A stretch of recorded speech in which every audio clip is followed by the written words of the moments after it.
Since the Westinghouse Lively Air fan is being a pain in the butt to restore, let's do an easier project. I have this Wizard fan that needs to get some work done. One of the wires or something on the guard is broken. I don't know where it was.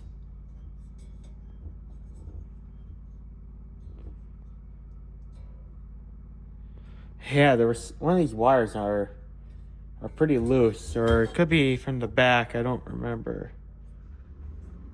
Yeah, I think it's that one right there. That one needs to get repaired. So, and also the cord is going to get some work done to it. I'm going to add a switch onto there since this is not the original cord. If this was the original cord, I would not put on the switch because I like to keep stuff original and I don't really like modifying original stuff. But since this is a replacement cord, I'm going to do that. And also this plug right here, I really don't trust these because these just pop out. And if somebody in the future ever does this, then it can actually expose this part, and that's just not good. So I'm going to put on a new plug that is kind of like this, except this is another non-polarized cord. They sell them at Ace, so that's a good thing. So what I'm going to do, I'm going to cut this wire right here. Then it'll expose the two wires right here. And then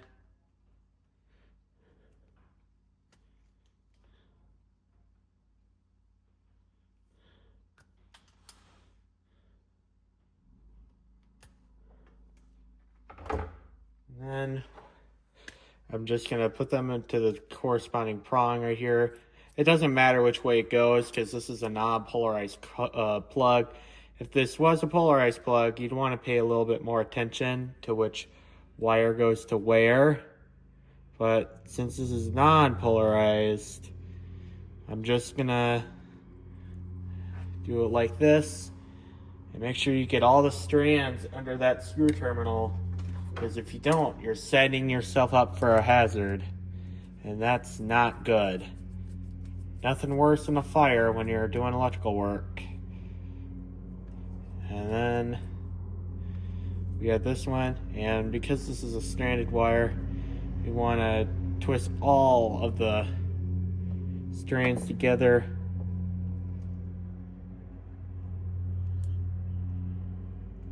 And then you just put a hook in the wire. Again, make sure all the strands are underneath the screw. And then you're done. And then this right here, make sure these are on tight. I'm just going to do one more turn to make sure these are good and tight. You don't want to tight them so tight that you strip the screws, but you want them tight because electricity causes tiny vibrations, and if you don't tighten it down properly, it can be a fire hazard, and you don't want that. So, and then you just this plug should snap right into place, and there we go, just like that.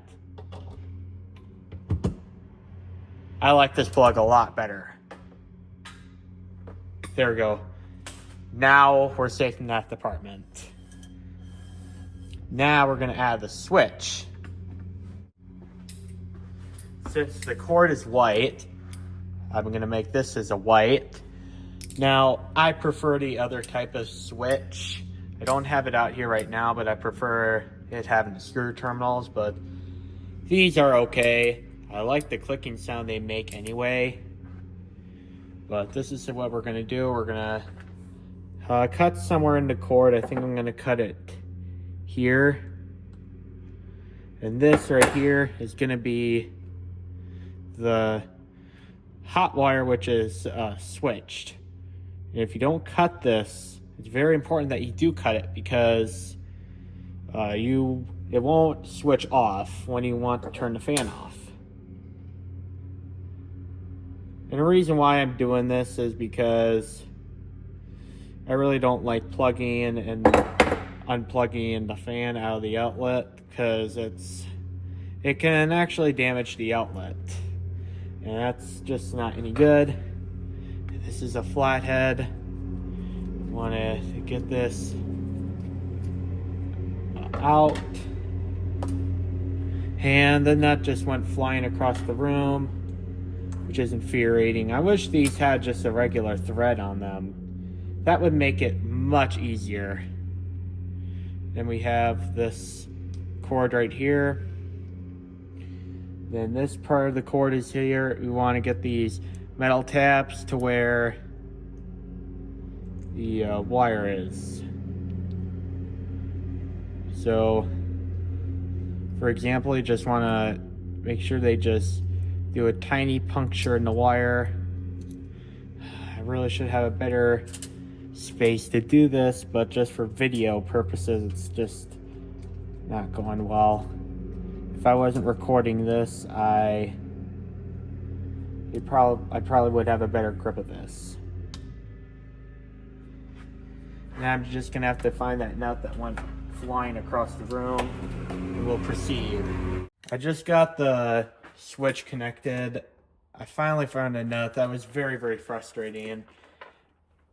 Now I need to get some better equipment for the studio, but this is what we have to work with for now.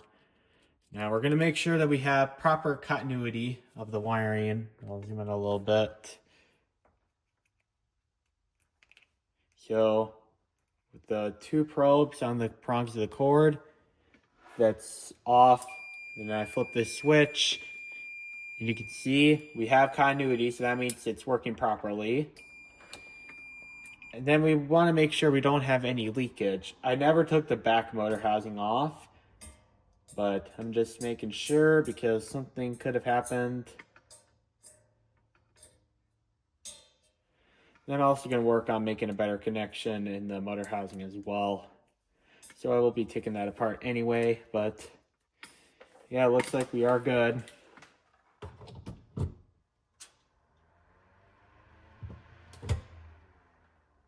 So yeah, that looks good. And then there's one screw on the back of the motor housing you need to take apart. It's because I am gonna redo some connections in here because one of them is electrical tape, and I don't deem electrical tape safe. I never trust electrical tape for anything. So yeah, this one's electrical tape together. If it's soldered, we can keep it soldered, but we cannot have electrical tape because electrical tape does tend to degrade over time. And there's another strip of tape on here as well.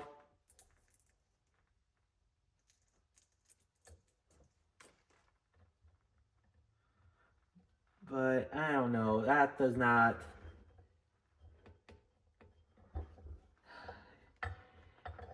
Yeah, I'd say it's a strong connection, but I don't know if I would... If this is just twisted on without solder, then it's a super unsafe connection. Yeah, look at that. That is a super unsafe connection. That's not good at all. Yep, this is exactly why you always gotta check the old fans regardless of anything. Because something like that could be present, and it's not safe at all. But that's fine, we have a wire nut here, and we'll make a better connection. I'm not gonna do soldering because sometime in the future I might want to replace the cord to a black cord to make it original, but for now I just want to test this and make sure it works.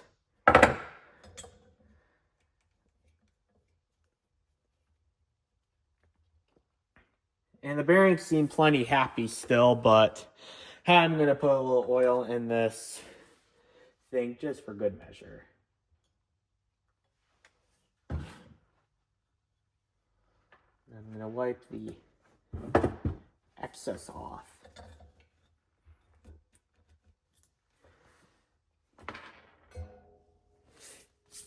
Yep, bearings are plenty happy, but again, I just want to be safe and not wreck fans because that That's not a good feeling at all.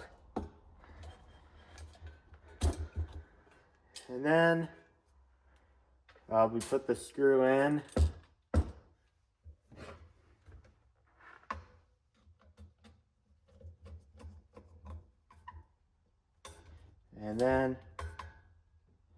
And I don't like tightening stuff super tight, but make sure it is tight just so we don't have any loose parts, because that can cause some irritation. But also be careful you don't overdo the screw, because that can absolutely cause irritation. Just making sure there's no parts of the fan that need other repairs.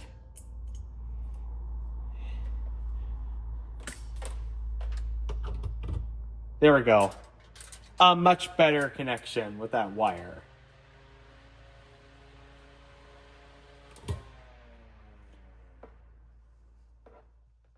All right, well, that looks good.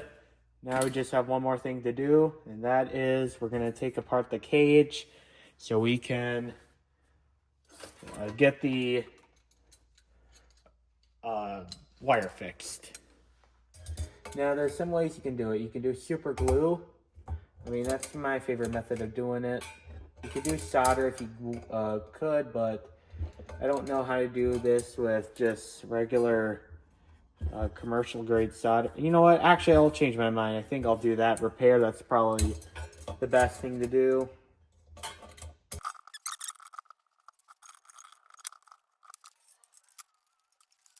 All right. Here we go. We got the cage out. And while we're at it too, I'll put some oil in the front oil port. Again, for good measure.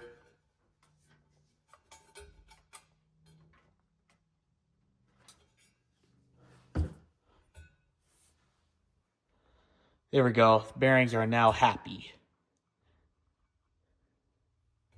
But we're gonna fix this cage up too.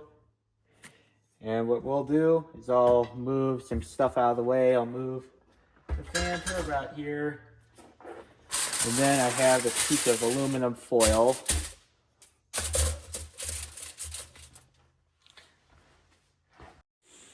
All right, so what method I'm gonna use the soldering method, which I have general purpose solder here. This is not the same as electrical solder. So do not use electrical solder doing this. It probably won't make a good connection, but we're just gonna add some solder here. And hopefully that will repair that one wire.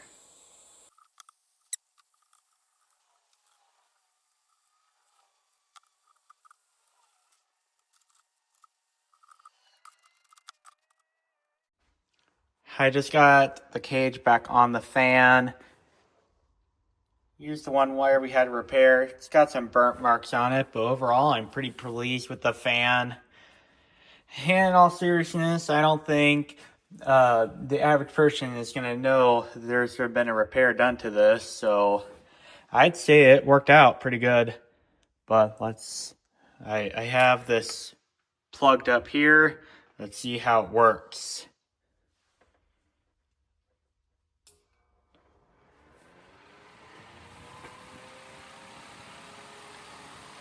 Oh, wow. It runs very smooth. I am very happy with this.